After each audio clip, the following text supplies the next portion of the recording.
Y'all, Bumpy is back, and I don't know if it's for better or for worse. If you guys are new here, my name is Ashley. This is My Sweet Perspective, where I give my take on all things TV and movie related, and y'all know I'm here to put you on back to talk Godfather of Harlem season 4, episode 1. And y'all listen.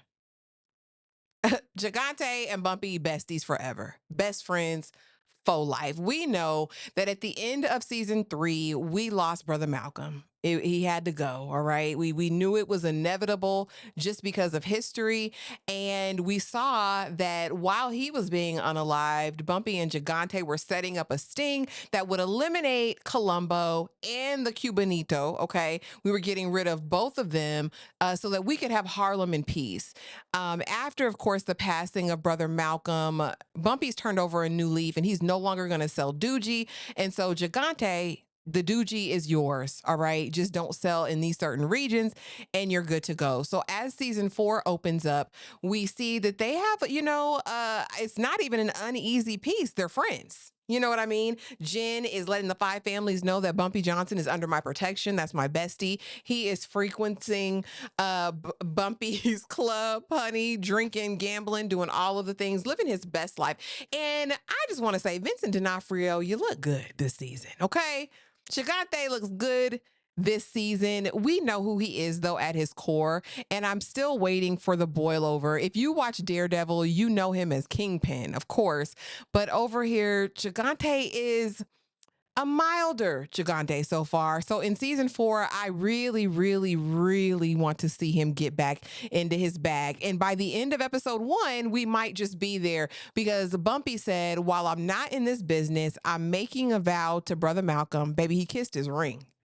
All right, while he was on that slab in the morgue and said, I'm going to do right by you and my community. So now that that's happened, he is basically like, we need to do something else. We need to build a casino in Harlem that I'm going to run. It'll be completely legit. That's going to be our best way. He goes to the Black Bank. And you know the Black Bank's sick of him at this point. Yeah, you done got old boy taken out. Well, old boy really got himself taken out, but it was a situation. And so now they're saying you can get this money, you can get this loan, but you're going to have to put up everything you own as collateral. That means the club, that means your apartment, that means any property that you have. That's what you're going to want to do. Bumpy's entire existence and life in New York is funded by the Doogie, or was, right?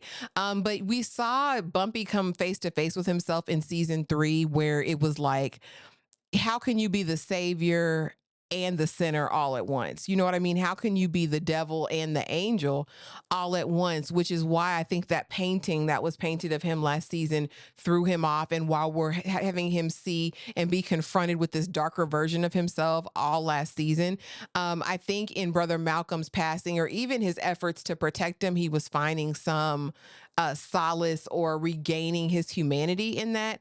But we know Bumpy Johnson, we know the history, and so we know he can't stay out of the game.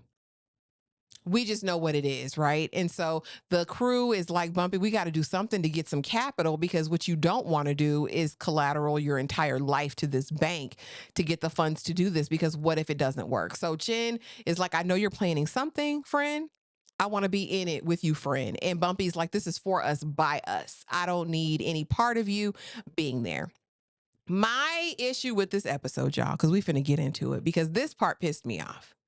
Because what you would never do, and I get it, this is historical fiction, y'all, right? Loosely based on history, historical events. But what you would never do is have the Betty Shabazz up there falsely accusing somebody of unaliving her husband.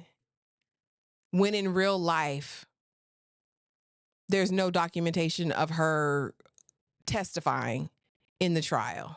Okay, so let's not do that. So of course we see the lieutenant and he's on with 2 other men, and then what, none of the men that we saw that pulled off the blicky blicky, okay, on Brother Malcolm. And so now they're standing trial, of course, and they offer him a plea deal. And you know, this was Elise's man back in the day.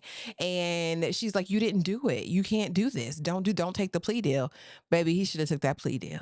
Cause the way Miss Betty got up there and said he did it, I saw him. He tried to plant the blicky on my husband. And y'all, I never liked him. I didn't even like him. I never trusted him, even after he allegedly came back onto the side of right.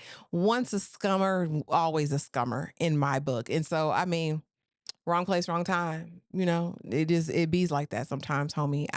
You know, that's all I can say. And so then we have, of course, Stella. So Stella and Columbo, had been in this little situation. Columbo's just a terrible person in general, right? And so now he's done his 13-month bid, and I'm surprised all he got was 13 months after all that, but he's a made man. So he comes back to the family. He's like, I'm trying to take Gigante out and I'm trying to take Bumpy out. And Gigante's like, well, he's under my purview. And of course, the Gigante mission, he couldn't tell the families. That's his own secret vendetta that he wants to do. Stella says, listen, Columbo, I can't be up under you, can't be with you. It's a conflict of interest at this point, and I don't want to get you unalive, because one thing Stella's going to do is get her boyfriend taken out of this earth, out of the earthly realm. Boyfriend, husband. Now that's the real Black Widow. Okay. You don't want no parts of Stella. And so she goes to work for Gigante. He's making more money now than he's ever made with her being there. And Columbo is out for blood. He wants to get at Gigante. So he pulls this thing. He unalives this waiter, has one of his men dressed up as the waiter trying to take him out. But who's waiting there to meet? Stella. And Stella said, you really thought I was going to let you take my daddy? You really thought I was going to let you take out my father? That's what you thought? Yeah, you're not that smart. So here's what you can do. You can partner. You can be a part of it. We'll set you up. This is the take. This is what your options are.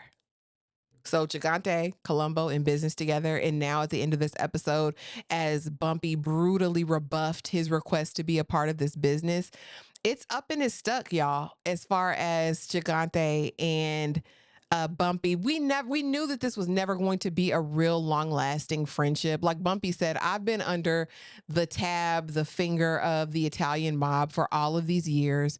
I want something that's for us, by us, without any of your hands in it. Bumpy's like, I've given you more than enough. You have all of the doogie sales. That's all you. This is all I want. And Gigante, he's the man. Enough is never enough. I always want more, and I want what you got. We see one of Gigante's men trying to sell on Bumpy's territory, and Gigante took him out too. So it's very interesting, because I'm like, do you really, is it really the friendship? Is it really the loyalty? Is it really that Gigante needs a friend like this? Or was it Cap just to get into whatever business dealings Bumpy was going to have in the future? You guys let me know. Of course, Mamie has put out of her organization where, she's helping the people. A new guy is in there, and I'll be interested to see what his character plays out to be. I'm unimpressed. And Mamie was too, because she walked out like, huh, okay. She's talking to Bumpy, basically telling him he can do anything. You're fine. The guys find the doogie that Gigante's guy had in the trunk, and was like, we could sell this, flip it, we'll have the money you need. And Bumpy's like, no. At this point, he's still holding on to these moral convictions. I think because Brother Malcolm's passing is so fresh, but it'll be interesting. And y'all know this season we get introduced to Frank Lucas, so I'm very interested to see how that's going to work with the casting and Bumpy and all of those things. My only other question is Elise. She's now going to be on a campaign to free her man, her man, her man. We know that. But is she still on that doogie? Because if y'all don't remember, the CIA agent gave her a hot shot, right? And immediately after, it was like she was back to new. But there were scenes where I saw her eyes rolling back over her head.